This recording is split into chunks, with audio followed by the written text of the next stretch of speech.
ये बड़ी खबर। और इसी बीच डूंगरपुर से बड़ी खबर आ रही है, जहां पर सांसद राजकुमार रोत अब दिल्ली रवाना हो गए हैं।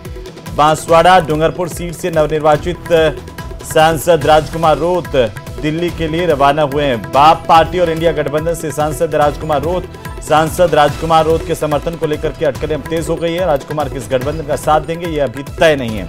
सूत्रों के हवाले से बड़ी खबर मिल रही है, इंडिया गठबंधन को छोड़कर एनडीए में शामिल होने की अटकलें तेज हो गई है। सांसद राजकुमार रोत दिल्ली के लिए रवाना हुए हैं और इसी बीच ये अटकलें तेज हो गई हैं कि राजकुमार रोत क्या इंडिया गठबंधन के साथ रहेंगे या फिर एनडीए में शामिल होंगे। ये बड़ी खबर है। तो बड़ी और अहम जानकारी इस वक्त की सबसे बड़ी खबर आ रही है, सांसद राजकुमार रोत दिल्ली के लिए रवाना हुए हैं। बांसवाड़ा डूंगरपुर सीट से नवनिर्वाचित सांसद राजकुमार रोत दिल्ली के लिए रवाना हो गए हैं। बाप पार्टी और इंडिया गठबंधन से सांसद राजकुमार रोत को लेकर के चर्चाएं तेज हो गई कि क्या वे इंडिया गठबंधन में रहेंगे या फिर एनडीए का हिस्सा बनेंगे। सांसद राजकुमार रोत के समर्थन को लेकर के अटकलें तेज हो गई हैं राजनीति में। आपको बता दें कि अब सवाल ये उठ रहे हैं, चर्चाएं इस बात को लेकर के तेज हो गई हैं कि राजकुमार रोत किस गठबंधन का साथ देंगे, ये अभी तक तय नहीं है। सूत्रों के हवाले से ये बड़ी जानकारी आ रही है और सूत्र कह रहे हैं कि इंडिया गठबंधन को छोड़ करके एनडीए में शामिल होने की अटकलें तेज हो गई हैं। जयेश पवार हमारे सहयोगी फोन लाइन पर जुड़ चुके हैं। जयेश, क्या जानकारी, अपडेट, राजकुमार रोत दिल्ली के लिए रवाना हुए हैं? देखिए, बांसवाड़ा डूंगरपुर लोकसभा सीट से भारत आदिवासी पार्टी और इंडिया गठबंधन के जो प्रत्याशी रहे हैं राजकुमार रोत, उन्होंने कांग्रेस छोड़कर भाजपा में शामिल हुए आदिवासियों के कद्दावर नेता महेंद्रजीत सिंह मालविया को करीब 2.5 लाख वोटों से हराया था। और इसके बाद से जो है यहाँ के आदिवासी समुदाय में काफी हर्ष की लहर थी। और लेकिन एक बड़ी खबर इस बार निकल कर सामने आ रही है कि जो सांसद चुने गए राजकुमार रोत, वो कल सुबह तक दिल्ली पहुंच सकते हैं। और अटकलें तेज हो गई हैं कि जो सांसद राजकुमार है वो इंडिया गठबंधन से जीते तो हैं, लेकिन हो सकता है कि वो इंडिया गठबंधन का साथ नहीं दें, क्योंकि माना एक जो जानकारी निकल कर आज सामने आई है कि कांग्रेस के जो बांसवाड़ा और डूंगरपुर के बड़े नेता हैं, आज राजकुमार रोत को अपने साथ दिल्ली लेने के लिए उनसे संपर्क किया था, लेकिन राजकुमार ने उनके साथ जाने से मना कर दिया। और सूत्रों से ये भी जानकारी मिली है कि राजकुमार रोत दोनों जो एनडीए और इंडिया गठबंधन का जो फिलहाल जो रवैया चल रहा है, जो उनका घटनाक्रम चल रहा है, उस पर नजर बनाए हुए हैं। और जो अंतिम समय में किसके साथ जाना है उसका फैसला आने वाले समय में लेंगे। ऐसे में जो राजकुमार रोत का इंडिया गठबंधन के साथ जीतना और अब किस दल के साथ जाना है, इस पर पूरी तरीके से संशय बना हुआ है वो। और कल ही पता चल पाएगा कि वो किस दल के साथ जाएंगे, क्या वो इंडिया गठबंधन से वफादारी करेंगे या फिर एनडीए के साथ जा सकते हैं। इन सारी चीजों को लेकर के जो पर्दा है वो कल ही उठ पाएगा। बिल्कुल जयेश, बहुत शुक्रिया तमाम जानकारी के लिए। नजर बनाए रखिए, अपडेट हम आपसे लेते रहेंगे। बहरहाल बहुत शुक्रिया। तो राजकुमार रोत दिल्ली के लिए रवाना हुए हैं। कल यह साफ होगा कि वे इंडिया गठबंधन में रहेंगे या फिर एनडीए के साथ जाएंगे। हालांकि इससे पहले जब इंडिया गठबंधन के बड़े नेताओं ने उनसे संपर्क साधा, उन्होंने उनके साथ जाने से मना कर दिया।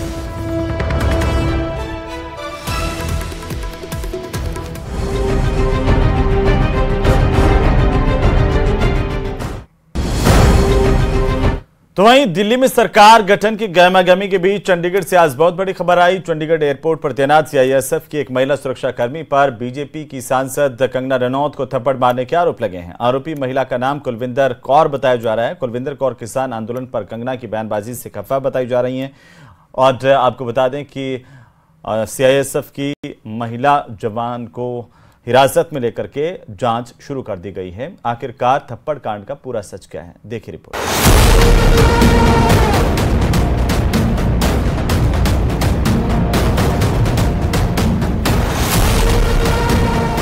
बीजेपी सांसद कंगना को जड़ा थप्पड़।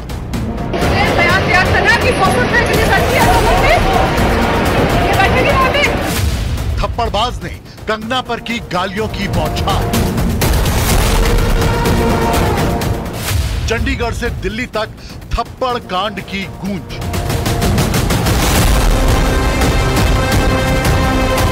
तस्वीरें चंडीगढ़ एयरपोर्ट की हैं।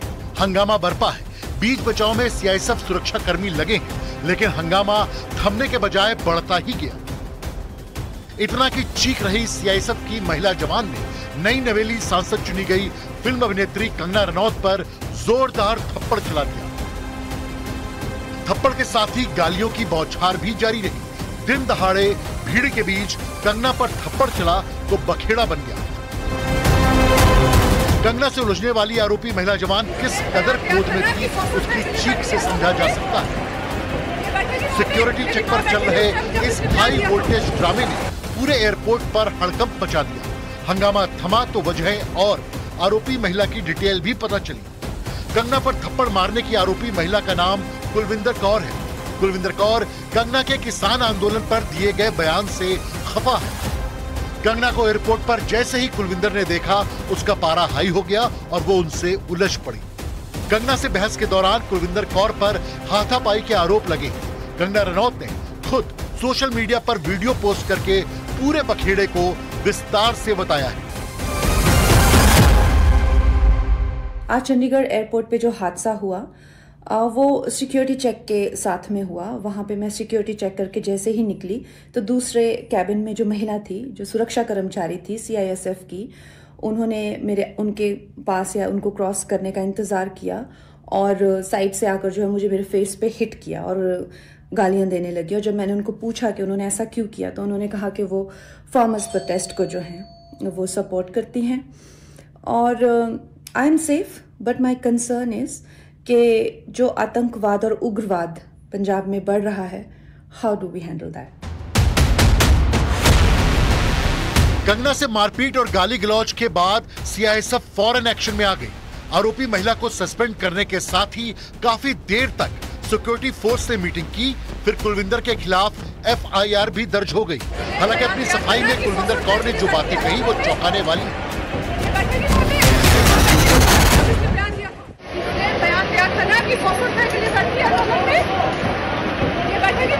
मेरी माँ बैठी थी उस टाइम जब इसने बयान दिया था। कुलविंदर कौर किसान आंदोलन पर कंगना के बयान से कुपित है। इत्तेफाक देखिए कि कंगना रनौत आज अपनी मां से गले मिलकर और आशीर्वाद लेकर घर से निकली। चंडीगढ़ से वो फ्लाइट नंबर UK 707 से दिल्ली के लिए निकल रही थी, तभी सिक्योरिटी चेक पर बवाल हो गया। कंगना के साथ हुई बदसलूकी को उनसे चुनाव हारने वाले विक्रमादित्य सिंह ने भी दुर्भाग्यपूर्ण बताया। बहुत अनफॉर्चुनेट है, किसी भी व्यक्ति के साथ इस तरीके की दुर्घटना नहीं होनी चाहिए, and particularly a lady who is a member of parliament now. तो इनके साथ इस तरीके की बदसलूकी अगर करी है तो मैं समझता हूं कि, और वो भी एक सुरक्षा कर्मी द्वारा, बहुत अनफॉर्चुनेट है। अभिनय के जगत में उनकी एक अहम भूमिका रही है। उन्होंने भारत की सिनेमा को राष्ट्रीय अंतर्राष्ट्रीय स्तर पर एक पहचान दिलाने का उन्होंने काम किया है। ऐसे में अगर उनके साथ कहीं पे भी कोई भी अभद्र व्यवहार हुआ है तो ये शर्मनाक और चिंताजनक है। कंगना के साथ हुई बदसलूकी पर जांच जारी है। CISF के सीनियर अधिकारियों की एक जांच समिति गठित की गई है। वहीं थप्पड़ कांड की आरोपी कुलविंदर कौर की जो जानकारी अब तक सामने आई है, उसके मुताबिक कुलविंदर कौर का भाई किसान मजदूर संघर्ष कमेटी में संगठन सेक्रेटरी है। कुलविंदर कौर पिछले 2 साल से चंडीगढ़ एयरपोर्ट पर तैनात है। कुलविंदर के पति भी CISF में है और उनकी तैनाती जम्मू में है। कुलविंदर कौर को किसान आंदोलन पर दिए कंगना के बयान नापसंद है। कंगना ने किसान आंदोलन का खुलकर विरोध किया था।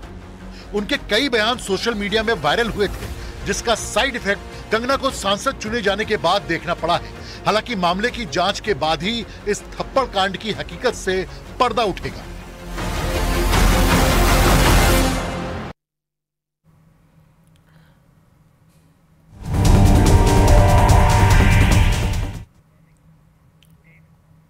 तो इस वक्त देश में सबसे बड़ा मुद्दा नई सरकार, नरेंद्र मोदी के नए कैबिनेट में आखिरकार क्या होने जा रहा है। एनडीए में किस पार्टी को कौन सा मंत्रालय मिल सकता है, कौन से विभाग बीजेपी अपने पास रख सकती है। इस रिपोर्ट को देखेंगे तो आपको पता चलेगा कि चुनाव के नतीजों के बाद सरकार के गठन पर क्या नया हुआ है, क्या होना बाकी है और सस्पेंस किस मुद्दे पर बना हुआ है।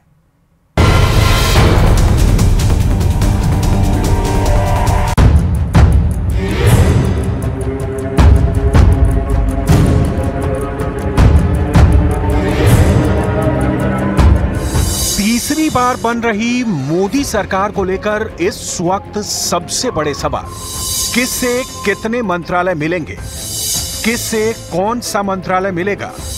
मनचाहे मंत्रालयों को लेकर सहयोगियों के दबाव का क्या रास्ता निकालेगी बीजेपी और ये रास्ता कैसे निकलेगा।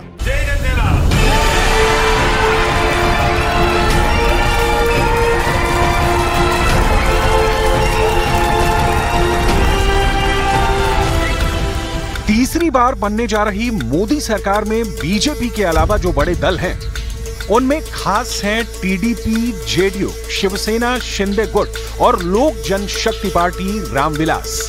एलजेपी रामविलास के 5 सांसद। अब तक एनडीए की सरकारों में मंत्रालय बांटने के लिए 4 सांसदों पर 1 मंत्रालय देने का फॉर्मूला रहा है।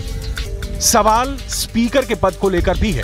यह बात बार बार उठ रही है कि टीडीपी स्पीकर पद भी चाहती है और इसके लिए बीजेपी तैयार नहीं है। हाँ, यह बात अलग है कि ज्यादा जोर देने पर डिप्टी स्पीकर का पद उसे मिल सकता है, यानी मंत्रालय और मंत्रियों की तादाद के साथ स्पीकर का भी पद है, जिस पर एनडीए में बात चल रही है। इसमें कोई शक नहीं कि किसी भी गठबंधन के घटक दल बड़े से बड़ा मंत्रालय चाहते हैं। ऐसे में ख्वाहिश टीडीपी और जेडीयू की भी है। वहीं कई और छोटे दल और निर्दलीय सांसद भी हैं जो इस सरकार में बहुमत जुटाने के लिए अहम भूमिका में हैं। हालांकि वाजपेयी सरकार के दौरान उद्योग, पेट्रोलियम, रसायन और उर्वरक कानून मंत्रालय, स्वास्थ्य, सड़क परिवहन, रेलवे, वाणिज्य और यहां तक कि रक्षा मंत्रालय भी सहयोगी दलों के पास रहा है। वहीं रेलवे जिस किसी भी सरकार में सहयोगियों के पास रहा, तब लोक लुभावन नीतियों के चलते उसका बंटाधार हुआ। बड़ी मुश्किल से उसे पटरी पर लाया जा रहा है। इंफ्रास्ट्रक्चर, गरीब कल्याण, युवा से जुड़े और कृषि मंत्रालय भी बीजेपी अपने पास ही रखना चाहेगी। ये पीएम मोदी की बताई गई 4 जातियों, गरीब, महिला, युवा और किसान के लिए योजनाओं को लागू करने के लिए अहम कड़ी बताई जा रही है। टीडीपी आंध्र प्रदेश में भी सरकार बना रही है और ऐसे में अब अमरावती में नई राजधानी बसाने के लिए विशेष पैकेज की मांग अहम हो सकती है। वैसे विशेष पैकेज का मुद्दा ऐसा है जो बिहार की डिमांड लिस्ट में भी हमेशा ऊपर रहा है। प्रधानमंत्री के तौर पर अभी तक नरेंद्र मोदी के दोनों कार्यकाल में सहयोगी दलों को सांकेतिक प्रतिनिधित्व मिलता रहा है। पहले और दूसरे कार्यकाल को देखें तो सहयोगी दलों को सांकेतिक प्रतिनिधित्व में नागरिक उड्डयन, भारी उद्योग, खाद्य प्रसंस्करण, स्टील और खाद्य, जन वितरण और उपभोक्ता मामले जैसे मंत्रालय दिए गए। खाद्य, जन वितरण और उपभोक्ता मामले का मंत्रालय 2014 में रामविलास पासवान के पास था। नागरिक उड्डयन टीडीपी के पास रहा। भारी उद्योग एवं पब्लिक एंटरप्राइज शिवसेना के पास रहा। इस बार टीडीपी और जेडीयू दोनों अच्छे नंबर लाए हैं। आंध्र प्रदेश में 16 सीट जीतने वाली टीडीपी के अध्यक्ष चंद्रबाबू नायडू और उनकी बाईं तरफ बैठे जेडीयू के अध्यक्ष और बिहार के सीएम नीतीश कुमार मजबूत स्थिति में हैं। जेडीयू ने इस बार बिहार में 12 सीटें जीती हैं। लेकिन जब हम एनडीए का हिस्सा हैं तो कुछ मंत्री पद हमारे हिस्से में आएंगे। ये प्रधानमंत्री और नीतीश कुमार जी के बीच में है। ना कोई बार्गेनिंग है, ना कोई डिमांड है, ना कोई नाराजगी है। हाँ, विशेष राज्य का दर्जा बिहार को मिले, ये हमारी इच्छा है। जेडीयू ने 2019 में संख्या के हिसाब से मंत्रिमंडल में जगह की मांग की थी और ऐसा ना होने पर सरकार में शामिल नहीं हुई थी। और अब बदली परिस्थितियों में बीजेपी को संख्या के हिसाब से ही मंत्री बनाने होंगे या फिर बिहार राज्य में उसकी डिमांड अहम हो जाएगी। जाहिर है कि गठबंधन के खेल में अब बीजेपी को सहयोगियों की कुछ मांगे माननी पड़ेंगी और बात जब राज्य को विशेष दर्जे की होगी तो मोदी सरकार को इस बारे में कोई भी फैसला बिहार और आंध्र प्रदेश दोनों राज्यों के लिए बराबरी के पैमाने पर लिया जाएगा। किसकी क्या डिमांड है, किसकी क्या ख्वाहिश है, एनडीए में हर बात पर अंदरूनी तौर पर मुहर 7 जून को ही लगेगी, जब एनडीए के सांसदों की बैठक होगी और फिर राष्ट्रपति को सरकार बनाने का दावा पेश किया जाएगा।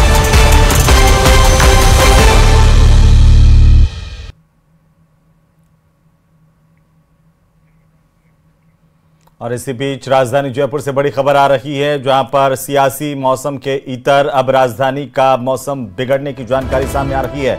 मौसम का मिजाज बदल गया है। पश्चिमी विक्षोभ के सक्रिय होने से मौसम बदला है। शहर में तेज हवाओं का दौर शुरू हो गया है। इस वक्त की सबसे बड़ी खबर, राजधानी जयपुर में मौसम बदलने का एहसास भी लोगों को हो रहा है। तेज हवाएं चल रही हैं।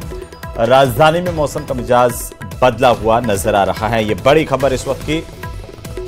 शहर में तेज हवाओं का दौर शुरू हो गया है। बड़ी जानकारी इस वक्त की, राजधानी में मौसम परिवर्तित हुआ है। राजधानी जयपुर से इस वक्त की सबसे बड़ी खबर मौसम को लेकर के बड़ी अपडेट आ रही है। पश्चिमी विक्षोभ के सक्रिय होने से तेज हवाओं का दौर गुलाबी नगरी में शुरू हो गया है। ये बड़ी जानकारी है इस वक्त की। तो बड़ी और अहम खबर इस वक्त की, पश्चिमी विक्षोभ के सक्रिय होने से मौसम बदला है। गुलाबी नगरी का मौसम जो है वहां अब बदलाव के संकेत मिल रहे हैं। तेज हवाओं का दौर चल रहा है। राजधानी में मौसम का मिजाज बदलने की बड़ी जानकारी सामने आ रही है। पश्चिमी विक्षोभ के सक्रिय होने के चलते ये मौसम बदला है। और चलिए अब बात फिर से सियासी मौसम की करेंगे, जहां पर मोदी सरकार की तीसरी पारी में मंत्रियों का पोर्टफोलियो किस तरीके से बनने वाला है, ये एक पहली है। इसे लेकर खबर दिखाएंगे।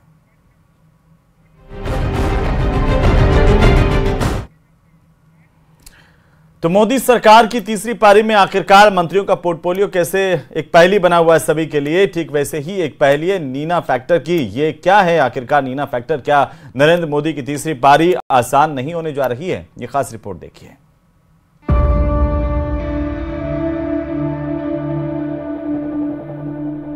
मैं नरेंद्र दामोदर दास मोदी ईश्वर की शपथ लेता हूं कि भारत के संविधान के प्रति सच्ची श्रद्धा और निष्ठा रखूंगा।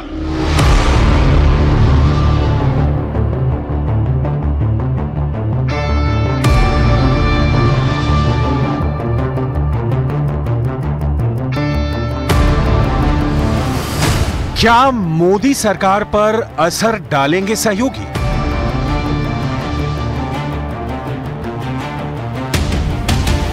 एनडीए में कितने मुद्दों पर नीना फैक्टर का प्रेशर?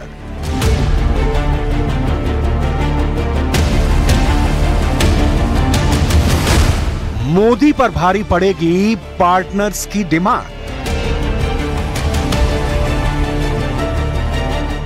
तीसरी बार मोदी सरकार का अंक गणित तैयार है। शपथ की तारीख मुकर्रर है। दिल्ली में सरकार गठन की गहमागहमी के बीच एनडीए सहयोगियों के बयानों ने इस आशंका को प्रबल बना दिया है कि मोदी सरकार की तीसरी पारी कतई आसान नहीं होगी, क्योंकि एनडीए सहयोगियों के कई मसलों पर अपनी अपनी ढपली, अपना अपना राग वाली कहावत चरितार्थ होती है। ये मुद्दे गठबंधन की गांठें कमजोर करने का सबब बन सकती हैं और मोदी सरकार की उम्र भी तय कर सकती हैं। मोदी के लिए चुनौती बनने वाले तमाम मुद्दों पर किस पार्टी का क्या स्टैंड है, यह जानने पर सरकार की मजबूती का अंदाजा भी लग जाएगा। लेकिन पहले जानिए मोदी की तीसरी पारी में ये नीना फैक्टर क्या है। नरेंद्र मोदी, नीतीश और नायडू के त्रिकोण में अगली सरकार का गठन हो रहा है। इसमें नीना यानी नी से नीतीश कुमार और ना से चंद्रबाबू नायडू हैं। एनडीए के दोनों बड़े पार्टनर पर इस बार सरकार चलाने की बड़ी जिम्मेदारी है। मोदी सरकार की स्थिरता इन्हीं दोनों लीडरों के फैसले पर टिकी है, लेकिन इन दोनों नेताओं के अपने अपने एजेंडे हैं। एक नहीं, कई मुद्दों पर बीजेपी से अलग इनके अपने स्टैंड भी हैं। यही नरेंद्र मोदी सरकार के चैलेंज हैं। मोदी सरकार जिन बड़े फैसलों को तीसरे टर्म में जमीन पर उतारने का इरादा रखती है। तो वहीं राजस्थान पर्यटन विकास निगम की ओर से प्रदेश भर में आरटीडीसी होटल्स हाईटेक होंगी। सभी होटल्स की गतिविधियों पर नजर बनाए रखने के लिए सीसीटीवी कैमरों से उन्हें जोड़ा जाएगा और इसके लिए आरटीडीसी के मुख्यालय पर कंट्रोल रूम एक स्थापित किया जा रहा है, जिससे आरटीडीसी के होटल्स में देश विदेश से आने वाले पर्यटकों की सुरक्षा और ज्यादा बढ़ेगी। तो महत्वपूर्ण जानकारी है। आरटीडीसी के तमाम होटल्स अब सीधे मुख्यालय से जुड़ेंगे। सीसीटीवी कैमरों के जरिए उन पर 24 घंटे निगरानी होगी। जब यूनिट के मैनेजर्स के साथ हम जब वार्ता करते हैं या उनका रिव्यू करते हैं, तो ये सामने आया कि कई जगह कैमरास हैं, कई जगह नहीं है। तो ये एक डिसीजन लिया गया कि क्यों नहीं हम सब जगह कैमरेज को फंक्शनल कर दें, अपग्रेड कर दें और आरटीडीसी हेडक्वार्टर्स पे हम एक कंट्रोल रूम बना दें, जहां से हम लोग पूरी मॉनिटरिंग कर सकते हैं।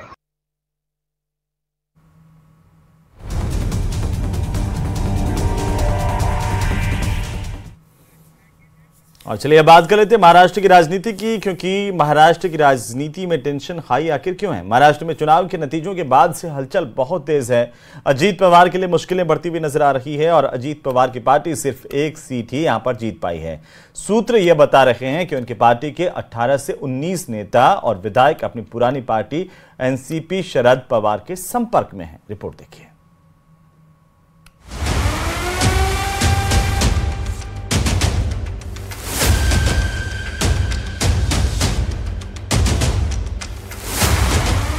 लोकसभा चुनाव के नतीजों के बाद से ही महाराष्ट्र की सियासत में टेंशन टाइट हो गई है।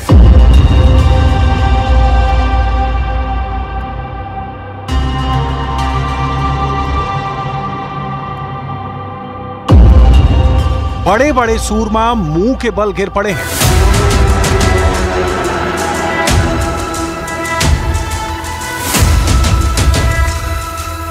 तो जनता ने ऐसी ऐसी सीटों पर उम्मीदवारों को जिताकर दिल्ली भेज दिया है जहां फाइट बहुत ही क्लोज थी, यानी उम्मीदवारों को भी जीत की उम्मीद नहीं थी, लेकिन जनता जनार्दन ने उन्हें आशीर्वाद दिया।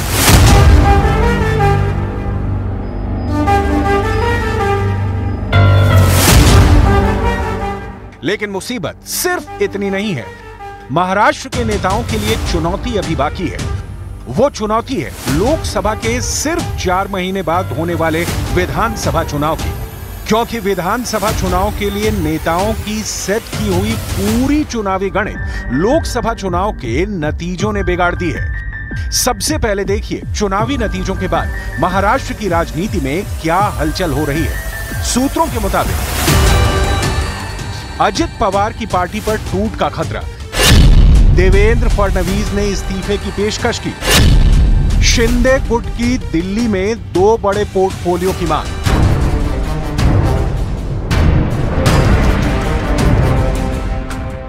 सबसे पहले बात महाराष्ट्र की राजनीति से सबसे बड़ी खबर की, जिसने वहां की सियासत में जबरदस्त हलचल मचा दी है। खबर यह है कि लोकसभा चुनाव में हार के बाद अजित पवार की अगुवाई वाली एनसीपी टूट सकती है। चुनाव में मिली करारी हार के बाद 18 से 19 विधायक वापस एनसीपी शरद पवार गुट के संपर्क में हैं। इस दावे की पुष्टि खुद एनसीपी शरद पवार गुट के अध्यक्ष जयंत पाटिल ने की। अजित पवार खुद अपनी सीट बारामती तक नहीं जीत पाए। यहां से सुनेत्रा पवार मैदान में थी। बारामती से शरद पवार की बेटी सुप्रिया सुले ने जीत दर्ज की है। हालत ये हो गई कि अजित पवार की अपनी विधानसभा सीट पर भी सुनेत्रा पवार सुप्रिया सुले से पीछे रहीं। एनसीपी शरद पवार का यह भी दावा है कि 9 तारीख को पार्टी की बैठक होने के बाद आखिरी फैसला शरद पवार करेंगे। बहुत लोगों का मूड बदल गया है और अलग अलग वक्त वो मेरे संपर्क में है और हमारे कोई निर्णय नहीं हुआ है, इसलिए हम पार्टी के अंदर बात करेंगे। हालांकि शरद पवार गुट के दावे के बाद तुरंत ही अजित पवार की पार्टी की तरफ से इस दावे का खंडन आ गया। जाने वाले नहीं है। राष्ट्रवादी कांग्रेस पार्टी के सभी आमदार दादा के नेतृत्व के साथ, विश्वास के साथ वहाँ पे रहने वाले हैं। मैंने एक बयान बीच में दिया था, कई लोग वहाँ पे कांग्रेस के जाने के लिए तैयार हैं। सोनिया जी की वो अपॉइंटमेंट मांग रहे थे, मुझे उसके बारे में और ज़्यादा जानकारी नहीं है। अजित पवार की पार्टी महाराष्ट्र में कुल 4 सीटों पर चुनाव लड़ी थी, लेकिन सिर्फ 1 सीट बचाने में कामयाब रही। ये अजित पवार के लिए बड़ा झटका माना जा रहा है। अजित पवार ने दिल्ली में हुए एनडीए की बैठक में भी हिस्सा नहीं लिया। उनकी तरफ से सुनील तटकरे और प्रफुल्ल पटेल बैठक में शामिल हुए। सूत्रों के मुताबिक अजित पवार का आरोप है कि सहयोगियों ने उनकी मदद नहीं की, जिसकी वजह से उन्हें और उनकी पार्टी को हार का सामना करना पड़ा। महाराष्ट्र की राजनीति से दूसरी बड़ी खबर देवेंद्र फडणवीस के इस्तीफे को लेकर है। देवेंद्र फडणवीस महाराष्ट्र के मुख्यमंत्री रह चुके हैं। और चलिए इसी के साथ ही इस बुलेटिन में फिलहाल इतना ही। आप देखते रहिए प्रदेश का number 1 news channel news 18 Rajasthan. नमस्कार।